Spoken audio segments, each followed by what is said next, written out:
Introduce our self sir. ನನ್ನ ಹೆಸರು ರವಿಕುಮಾರ್ ಅಂದ್ಬಿಟ್ಟು ಇಲ್ಲಿ ಆಕ್ಸಿಸ್ ಮ್ಯಾಕ್ಸ್ ಲೈಫಲ್ಲಿ as a relationship manager work ಮಾಡ್ತಾ ಇದ್ದೀನಿ ಓಕೆ.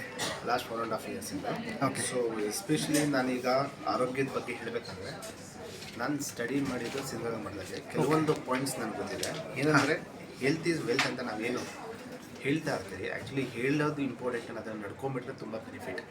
ಕೆಲವೊಂದು ನಾನೀಗ ಅಡ್ವೈಸ್ ಮಾಡ್ತಾ ಇರ್ತೀವಿ ಇಂಥ ಟ್ರೈನಿಂಗ್ ಟೈಮಲ್ಲಿ ಕೆಲವೊಂದು ಏನು ಹೇಳ್ತಾರೆ ಅಂದರೆ, ಇವತ್ತು ನಾವು ಎಷ್ಟು ಆರೋಗ್ಯ ಚೆನ್ನಾಗಿ ನೋಡ್ಕೊತಿರೋ, ಮೀನ್ಸ್ ನಮ್ಮ ಬಾಡಿನ ಎಷ್ಟು ಚೆನ್ನಾಗಿ ನೋಡ್ಕೊತಿರೋ, ಹೋಗ್ತಾ ಏಜು ಸಹ ಅವಾಗ ನಮ್ಮನ್ನು ನೋಡ್ಕೊಳುತ್ತೆ. ಇವಾಗ ನಾವು ನಮ್ಮ ಬಾಡಿನ ಸರಿಯಾಗಿ ನೋಡ್ಕೊಳ್ಳಿಲ್ಲ ಅಂದರೆ ಫುಡ್ ಆಗಿರ್ಬೋದು ಮತ್ತು ಪ್ರತಿಯೊಂದು ಆರೋಗ್ಯ ಫುಡ್ ಒಂದೇ ಅಲ್ಲ, ಫುಡ್ ಬೇರೆದು ಇದೆ. ಬಾಡಿನ ಹಾಂ, ಬಾಡಿನ ಅಂದರೆ ಫುಡ್ ಶರೀರನ. ಹೌದು. ನಮ್ಮ ಶರೀರನ ಇವಾಗ ಎಷ್ಟು ಚೆನ್ನಾಗಿ ನೋಡ್ಕೊಂಡು ಗಟ್ಟಿಮುಟ್ಟಿಯಾಗಿ ನಾವು ಏನು ಆರೋಗ್ಯಕರವಾಗಿ ಏನಾಗ್ತೀವೋ ಹೋಗ್ತಾ ಏಜು ಕಡಿಮೆ ಆಗ್ತಾ ಇರುತ್ತಲ್ಲ, ಅಂಥ ಟೈಮಲ್ಲಿ ಕುಗ್ಗಲ್ಲ, ಸ್ಟ್ರಾಂಗ್ ಇರ್ತಾರೆ. ಇವಾಗ ಹಳೆ ಕಾಲದವರೆಲ್ಲ ಹೇಗಿರ್ತಾ ಇದ್ರು, ಹೆಲ್ತಿ ಫುಡ್ಸ್ ತಿಂತಾರೆ ಆಗಿನ ಕಾಲದಲ್ಲಿ. ಅದಕ್ಕೋಸ್ಕರ ಅವರು 80 ವರ್ಷ 90 ವರ್ಷ 100 ಈ ವಯಸ್ಸೆಲ್ಲ ಬರುತ್ತೆ. ಇವಾಗೆಲ್ಲ ನೀವು ನೋಡಿ ಎಲ್ಲ ಫುಡ್ಡು ಟೇಸ್ಟ್, ಇವತ್ತೊಂದು ಟೇಸ್ಟ್ಗೋಸ್ಕರ ಏನು ಮಾಡ್ತಾರೆ, ಕೆಲವೊಂದು ಬೇಗ ತಿಂದ್ಬಿಡ್ತೀರಿ, ಫಾಸ್ಟ್ ಫುಡ್ ಅಂತ, ರೋಡ್ ಸೈಡ್ ಫುಡ್ ಅಂತ, ಕಂಟಾಮಿನೇಟೆಡ್.